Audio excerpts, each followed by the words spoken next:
Good morning and welcome to the Breakfast News on Rajya Sabha TV. I'm Aishwarya Kapoor. Let us begin the bulletin with the headlines. Prime Minister meets CEOs of top financial firms, interacts with the Fortune 500 club as he hard sells the India story.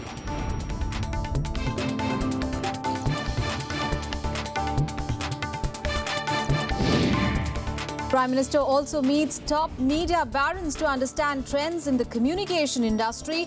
India assures media czars it is committed to protecting intellectual property rights.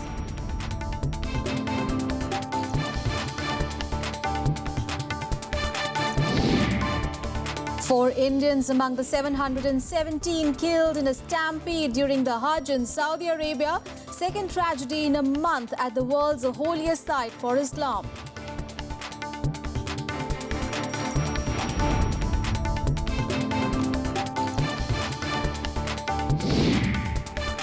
Government to launch intensive three-phase countrywide campaigns for Swachh Bharat. Aim is to target citizen engagement at state, city and ward levels.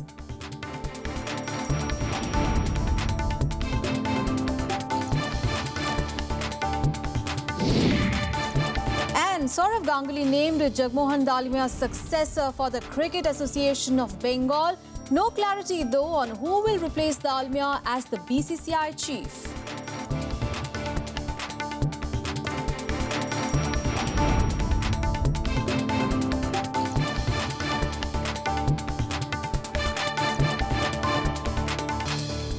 Our top focus on Prime Minister's visit to the US. Well, the Prime Minister had a jam-packed first day in New York City with business engagements. It was a hard selling of the India story as the Prime Minister met top CEOs of the financial firms in the US. Modi also met top media barons to understand the prospects for India in the communication field. He topped the day's engagements with a meeting with the heads of the Fortune 500 companies.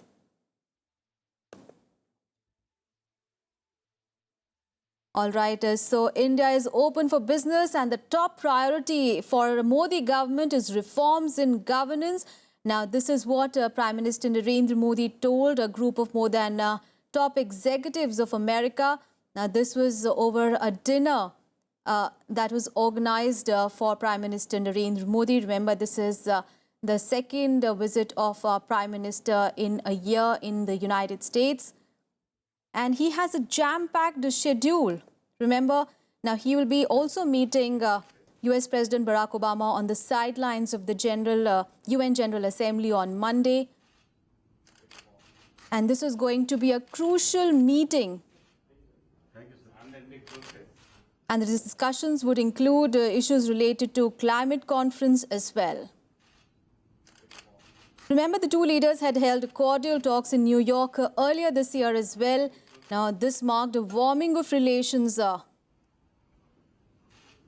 after this, he'll be heading to New York for the United Nations General Assembly.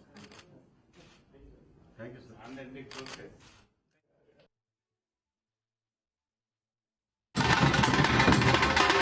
A warm welcome from Indians in New York as Prime Minister Narendra Modi started his week-long stay in the US.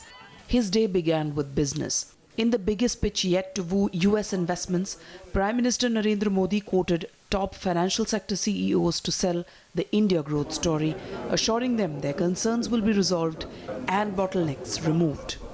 Modi met 8 of the top 10 financial entities in the US, including JP Morgan and Blackstone. The Prime Minister outlined the government's reforms agenda as well as improving economic climate in India. There was constructive dialogue. Right.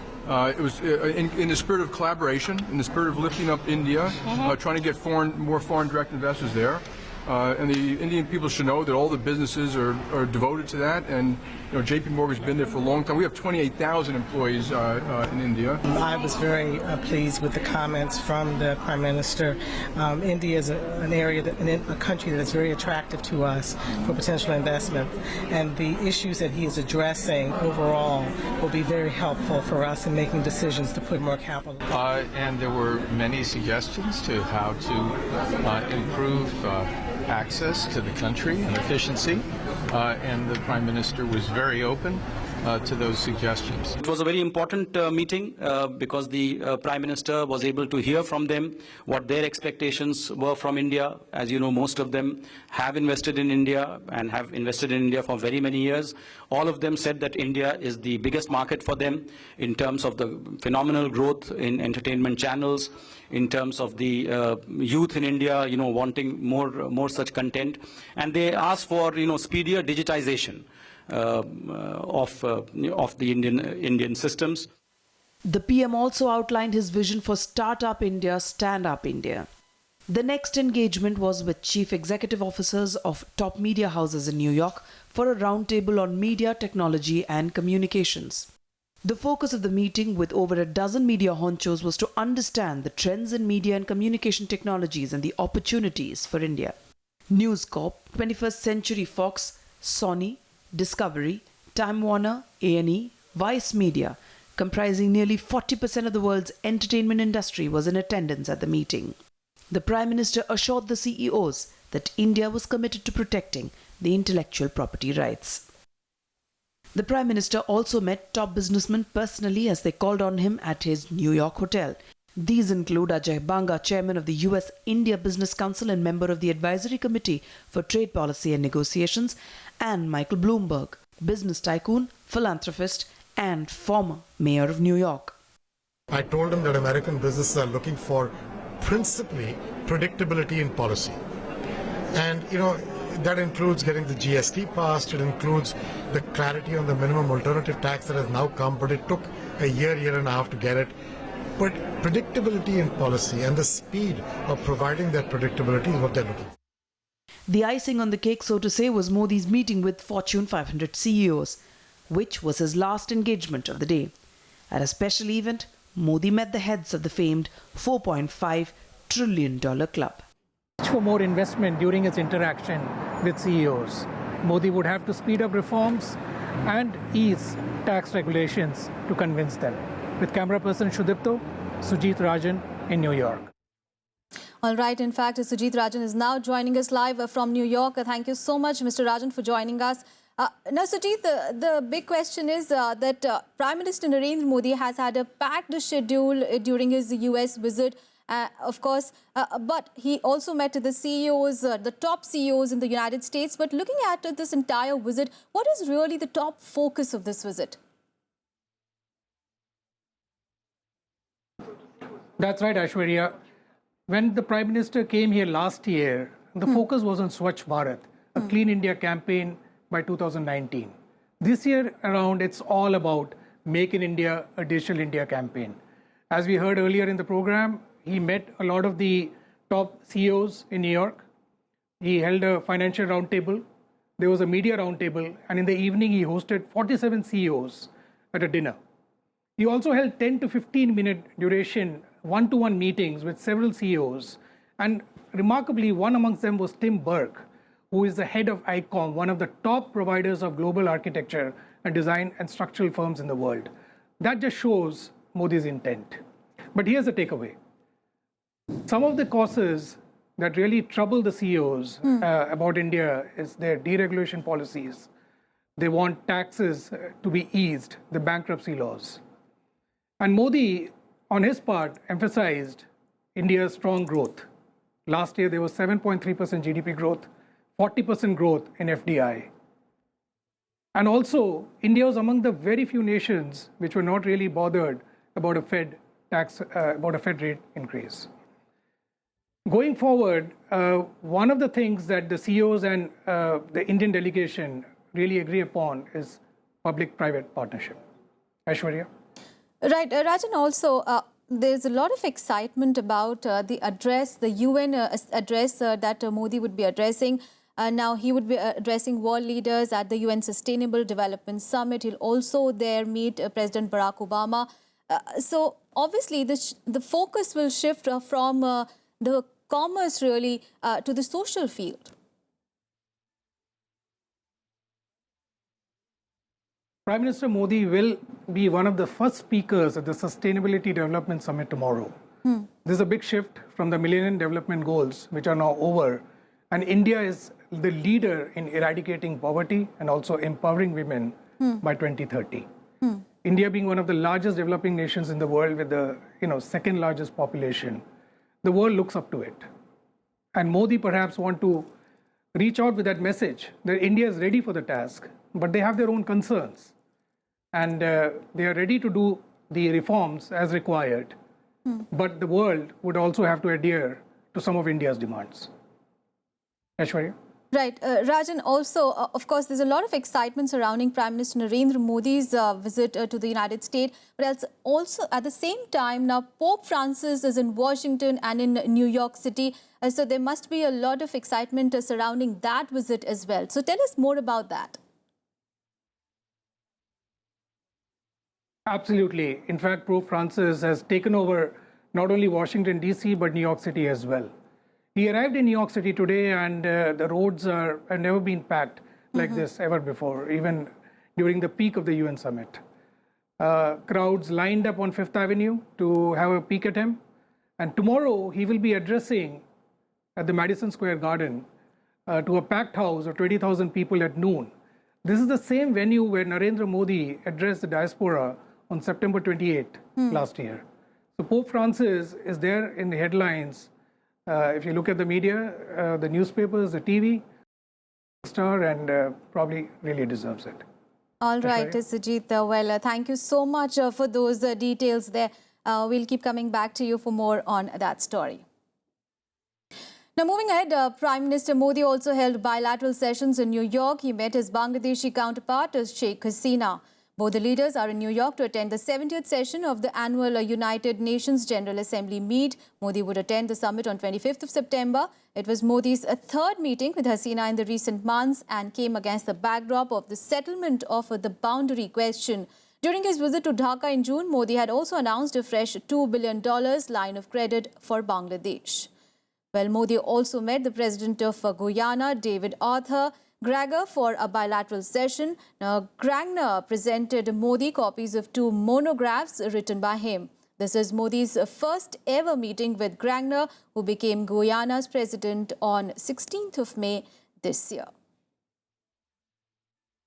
Now, today's engagement for the Prime Minister include addressing the Sustainable Development Summit hosted by UN Secretary General Ban Ki-moon. This is slated for 10:15 p.m. India time. Now, this is slated to be one of the largest ever gatherings at the United Nations. The Sustainable Development Summit will see 165 heads of governments of member nations coming together to adopt the post-2015 development agenda in the form of sustainable development goals. The Prime Minister is also scheduled to call on the Secretary General of the United Nations, Ban Ki-moon. He heads to the West Coast from here on 26th of September for his meeting with the top honchos at the Silicon Valley, including CEO of Facebook, Mark Zuckerberg.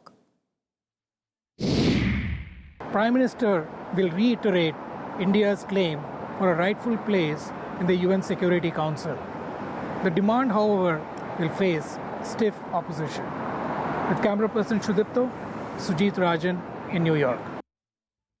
Now, on to our other top story. Well, Saudi authorities confirmed that the number of deaths in the worst Hajj disaster has gone up to 717. Well, the stampede at the pilgrimage has shocked all.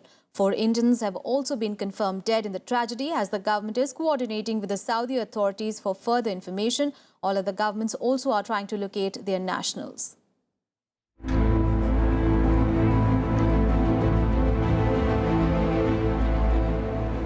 The numbers are just astounding, and sadly the death toll continues to rise in the worst Hajj tragedy Mecca has seen in the last 25 years. At least 717 pilgrims lost their lives. Another 863 people were injured in the incident at Mina, which occurred as 2 million pilgrims were taking part in the last major riot at Hajj, the stoning of the devil. 4 Indians have been confirmed dead in the stampede, 2 from Assam and 1 each from Telangana and Kerala. The grieving families have requested Indian authorities to expedite the process for getting back their bodies.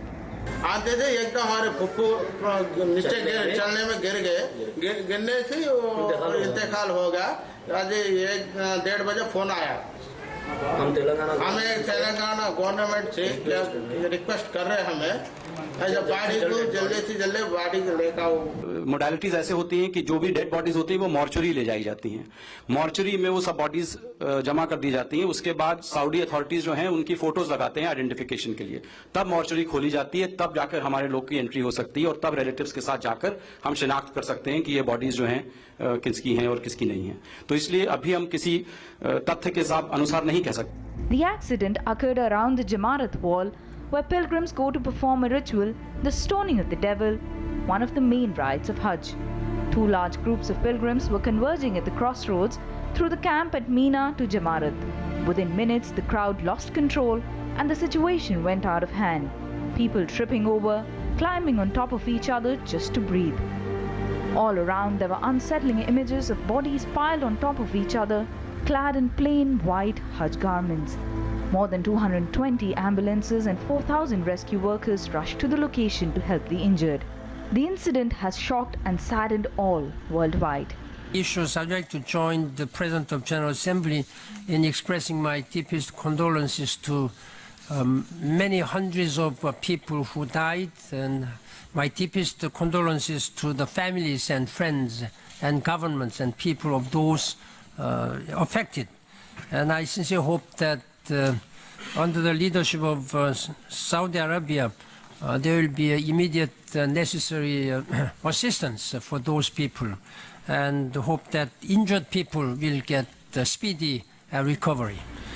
Despite the tragedy, thousands of Hajj pilgrims continued to perform the holy rites. Bureau Report, Rajya TV.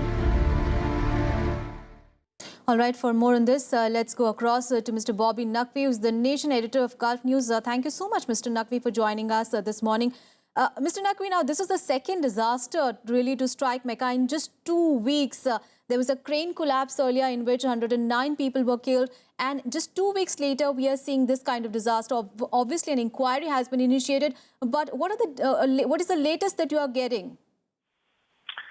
See, the Saudi authorities have announced one investigation, and basically to look into what exactly happened on that street 204, where the intersection at which this incident happened.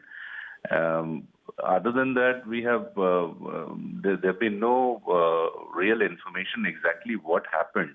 There are some media reports that indicate that actually there was a breakdown of the flow of pilgrims on that artery, which is 204, that leads to the Jamarat area where the stoning of the devil takes place. So we are still waiting for more information on that. Exactly what happened at 9 a.m. yesterday. Normally, what happens is that the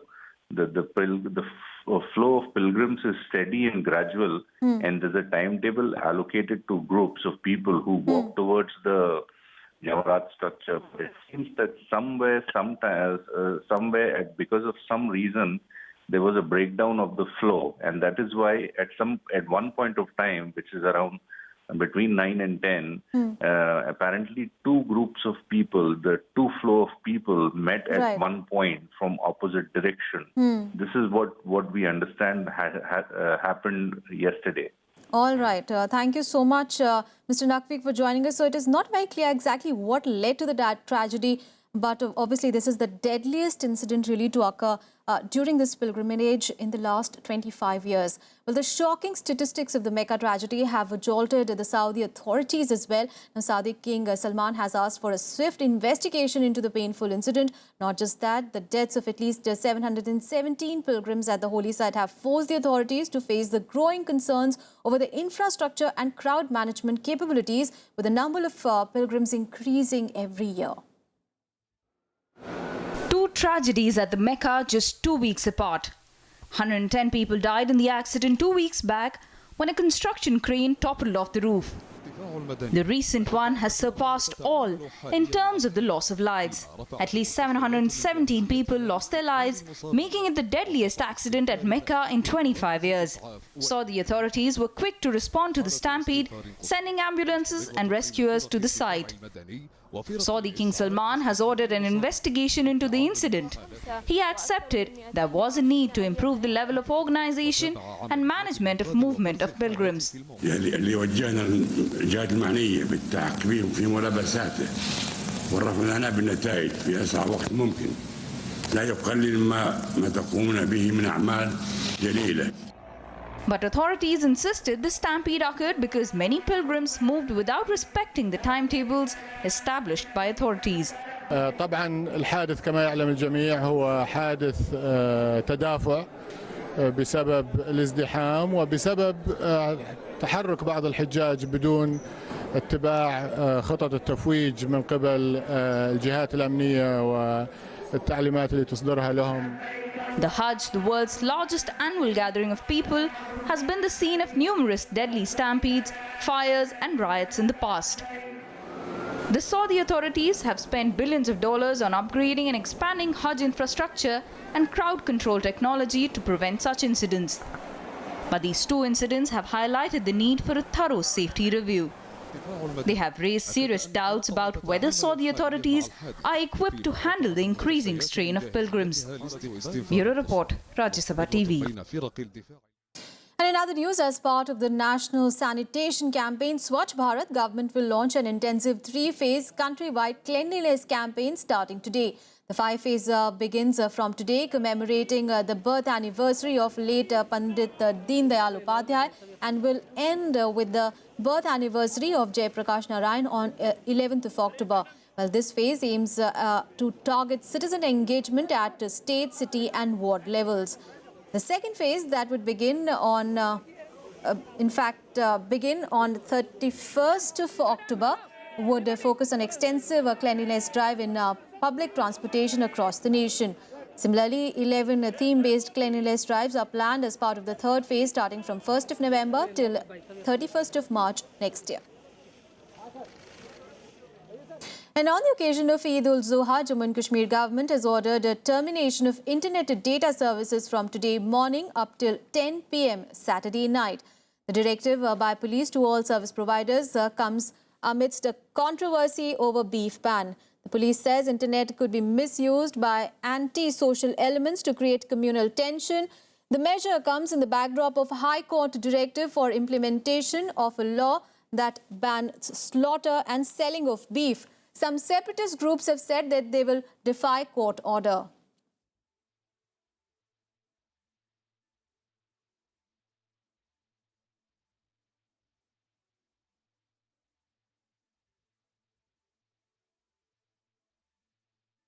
And now let's take a look at what all events are lined up for the day ahead. Nehru Memorial will today play host to the inaugural function of the birth anniversary celebrations of Pandit Deen Dayal.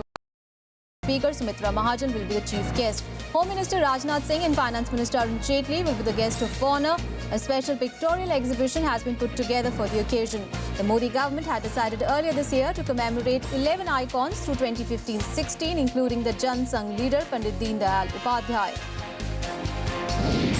The deadline for BJP to reply to the Election Commission to explain the party's position on the statement made by Bengali actor turned BJP leader Joy Banerjee ends today. Banerjee had said at a public meeting last weekend that the Election Commission was under the control of the BJP and that the next assembly election would be conducted in West Bengal under the Army's watch. Election Commission had said that Banerjee's remarks amounted to denigrating the election watchdog's integrity and could distort public perception about its neutrality, autonomy and independence. The third and final Shahi Snan during the ongoing Kumbh Mela will take place at Trimbekweshwar today. A royal procession will also be taken out by the seers and mahants. Security has been stepped up with over 7,000 police personnel deployed in the town. The Nashik division of Maharashtra State Road Transport Corporation will be running 700 special buses from Nasik for the devotees. US President Barack Obama will host a state dinner for Chinese President Xi Jinping at White House today. The private dinner at Blair House opens the state visit by Xi that is dominated by American-Chinese tensions. The Obama administration has accused China of cyber espionage on the US government and on private American companies. It has also protested the Chinese military buildup in the South China Sea. China, meanwhile, has accused the US of spying on it and interfering in internal matters. The board of Volkswagen meets today to shake up its management. On the agenda will be choosing a replacement for the chief executive Martin Winterkorn, who resigned on Wednesday.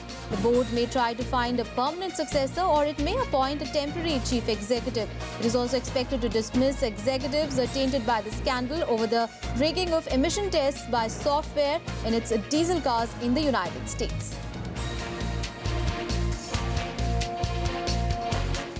Now on to sports now. Well, former Indian Test captain Sourav Ganguly was appointed the president of Cricket Association of Bengal, ending the suspense on who will succeed Jagmohan Dalmia after his death last week.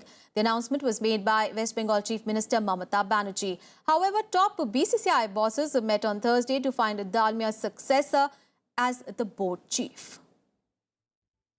On Wednesday, Sourav Ganguly had ruled out reports of talks on him replacing Dalmia as CAB chief. However, a day later, West Bengal Chief Minister vindicated the earlier reports. She announced former Indian captain Sourav Ganguly as Dalmia's successor to take care of the State Cricket Association.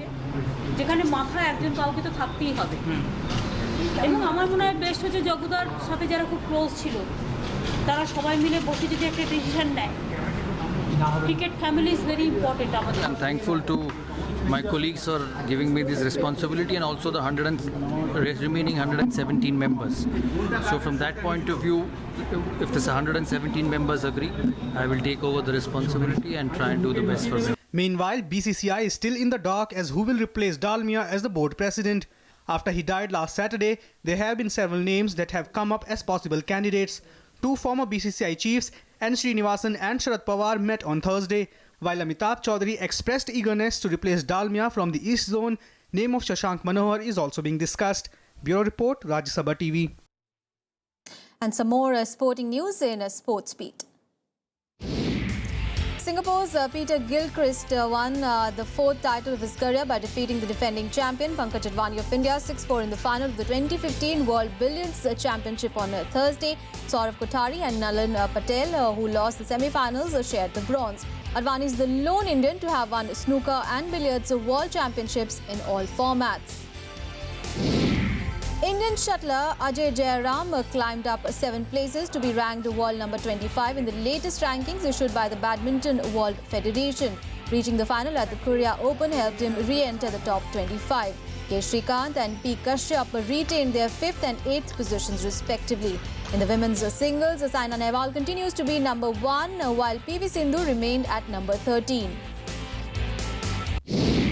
Being the top seeds, the Indian Davis Cup team received a bye for the first round of the Asia-Oceania Group 1 competition for next year. In the second round, to be held from 15th to 17th of July, India will host either New Zealand or Korea, as they had beaten both the sides in away ties this year.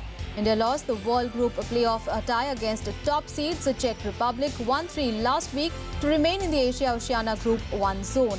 The winner of the second round will advance onto the playoff stage, where teams strive to make it to the elite 16-nation world group.